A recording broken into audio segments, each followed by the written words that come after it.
Court मैं आ रहा गए हूं केस को लेकर, अपराजिता जी, मैं आता हूं। मार सहनी पड़ी, राइट, और उसके अपराजिता बाद जी। सुप्रीम कोर्ट गए।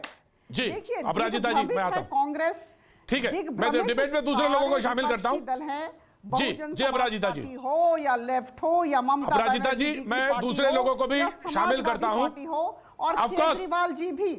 जी जी जी, अपराजिता जी, मैं दूसरे लोगों को शामिल करता हूं, लेकिन एक बात और भी है। कांग्रेस के तत्कालीन गृह मंत्री ने कहा था कि मुठभेड़ ठीक थी। यह भी बात सही थी। उन्होंने कहा था, पी चिदंबरम थे उस समय, और उन्होंने ये बात कहा था कि मुठभेड़ ठीक थी। तो ये बात भी सही है, जिसको रखा जाना चाहिए। जी ऑफ कोर्स डॉक्टर साहब, मैं आ रहा हूं, लेकिन जी ऑफ कोर्स मैं आ रहा हूं। जी डॉक्टर अनुराग भदौरिया, मैं बोलूं? हाँ बिल्कुल, क्योंकि समाजवादी पार्टी ने कहा था, पार्टी के प्रवक्ता, क्योंकि भदौरिया जी, समाजवादी पार्टी के राम गोपाल यादव जी गए थे और उन्होंने कहा कि ये मुठभेड़ फर्जी थी। उन्होंने कहा था, वो खुद गए थे बाटला। हाँ, उन्होंने बोला था इसकी न्यायिक जांच होनी चाहिए। जी, और जी, हम न्यायिक जांच की मांग की थी। मुलायम सिंह जी ने कहा था, रखने वाले लोग हैं। जी, सुनिए, हम संविधान, सुन तो लीजिए, हम संविधान और लोकतंत्र में विश्वास करने वाले लोग हैं।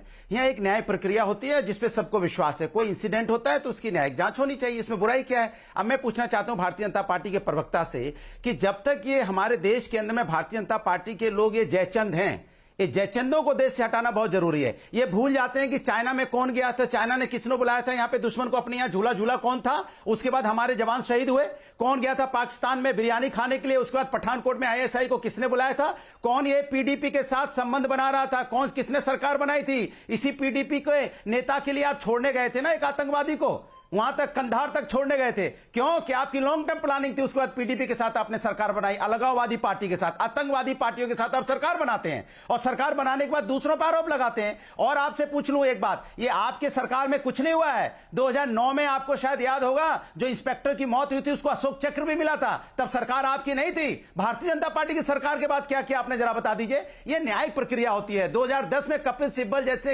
जैसे नेता ने बुलाया था, उसमें वहां के ज्वाइंट सीपी होते थे कर्नल सिंह, जिन्होंने ऑपरेशन किया था पूरा, और कर्नल सिंह को बुला के बोला था कि कर्नल सिंह जी, आपके तथ्यों से ऐसे लगता है कि मुठभेड़ सही है, इसमें इंक्वायरी होनी चाहिए। तो आपका इसमें योगदान क्या है? 2013 में ऑलरेडी 2 लोगों को सजा मिल चुकी है। तो हमारी न्यायिक प्रक्रिया, लेकिन आपको चूंकि इलेक्शन का वक्त है, हिंदू मुस्लिम करना है, आपको किसानों की चर्चा नहीं करनी, भागना चाहते हो, आप डूब दबा के भाग जाते हो। आप महंगाई की बात करो तो आप लोगों का पेट खराब हो जाता है, आप डिबेट में आना बंद कर देते हो। आपसे पूछेंगे कि नहीं आओ महिला अत्याचार पे बात करो तो सबके मोबाइल बंद हो जाते हैं। तब हाथरस के केस में तो आए नहीं थे आप सारंगी जी, आपको डिबेट में बुलाया गया था, आप आए नहीं थे, आपको याद नहीं है, शायद भूल गए आप लोग। कोई नहीं आया महिला के डिबेट में, जब उस बच्ची को रात के अंधेरे में जला दिया गया था। आप यहां पे बात करोगे महिला सम्मान, देश सम्मान के, आप राष्ट्र निर्माण की बात करते हो, फर्जी राष्ट्र निर्माण की बात नहीं करते आप। डॉक्टर साहब मैं आता हूं, डॉक्टर साहब आता हूं, डिबेट में पे आने की निर्माण की बात डिबेट में डॉक्टर संगीत रागी को जोड़ता हूं।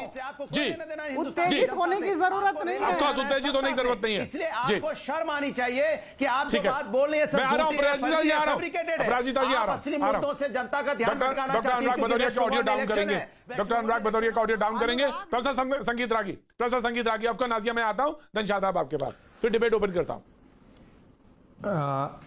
देखिए, मैं आ रहा हूं डॉक्टर साहब आ रहा हूं, please listen, doctor Anurag Bhadauria, please जी जनाब। देखिए प्रतीक जी आपने सही कहा कि उस समय के तत्कालीन जो गृह मंत्री थे उन्होंने कहा था कि ये जो बाटला इनकाउंटर है वो सही है, उसको फेक इनकाउंटर नहीं है। इसका 2 अर्थ होता है, यानी कि कांग्रेस पार्टी अपने ही सरकार को सिर्फ मुसलमानों के वोट को आने वाले उत्तर प्रदेश के चुनाव में गोलबंद करने के लिए अपने ही सरकार को कटघरे में खड़ा कर रही थी और मुसलमानों की राजनीति कर रही थी। ममता बनर्जी ने भी वही काम किया था। पश्चिम बंगाल के अंदर 30% मुसलमानों के वोट बैंक को अपने हिस्से में लेने के लिए ममता बनर्जी बांग्लादेशी मुसलमानों को बसाने का प्रयास करती हैं, उनके लिए लड़ाई लड़ती हैं, पाकिस्तानी मुसलमानों की लड़ाई लड़ती हैं। और जो बाटला इनकाउंटर था, आप लोगों को पता होगा कि जामिया विश्वविद्यालय के छात्रों ने, जामिया जिले के मुसलमानों ने, जो तथाकथित वामपंथी ह्यूमन राइट्स ऑर्गेनाइजेशन हैं, उनके साथ कांग्रेस पार्टी, इनके तथाकथित सिविल सोसाइटीज के लोगों ने वो सड़कों पर आकर के ये बताने की कोशिश की थी कि मुसलमानों को गलत तरीके से मारा गया है।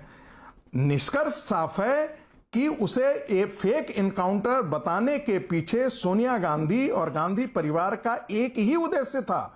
उनके सिपह सलाहकार दिग्विजय सिंह का एक ही उद्देश्य था कि आप कैसे मुसलमानों के हमदर्द हो सकते हैं, बेशक वो आतंकवादी क्यों न हो। यानी कि आतंकवादियों के साथ इंडियन मुजाहिदीन के साथ गांधी परिवार खड़ी थी, और ये जानते हुए ये कोई नहीं कह सकता कि प्रधानमंत्री जहां प्रधानमंत्री सोनिया गांधी को रिपोर्ट करते थे वो ये नहीं उन्हें बताया होगा कि ये फेक वो सही इनकाउंटर नहीं है। जो उस समय के गृह मंत्री जो थे वो सोनिया गांधी के निर्देश पर काम करने वाले गृह मंत्री, ऐसा नहीं होगा कि उन्होंने सोनिया जी को यह बताया नहीं होगा कि यह सही इनकाउंटर है। लेकिन श्रीमती सोनिया गांधी और गांधी परिवार, राहुल गांधी के सबसे बड़े सलाहकार दिग्विजय सिंह और उस समय के जो लॉ मिनिस्टर थे सलमान खुर्शीद, वो सिर्फ इसलिए ऐसा कह रहे थे क्योंकि मुसलमानों का वोट चाहिए। यानी कि इंडियन मुजाहिदीन के साथ भी कांग्रेस पार्टी खड़ी होगी, आतंकवादियों के साथ खड़ी होगी, मैं आ रहा हूं, उसे आपको वेट करना पड़ेगा। सुरेन जी आपको थोड़ा वेट करना पड़ेगा। मैं शादाब को कर लेता हूं, उसके बाद डिबेट ओपन कर दूंगा मैं। शादाब, आपको मुसलमानों का वोट चाहिए।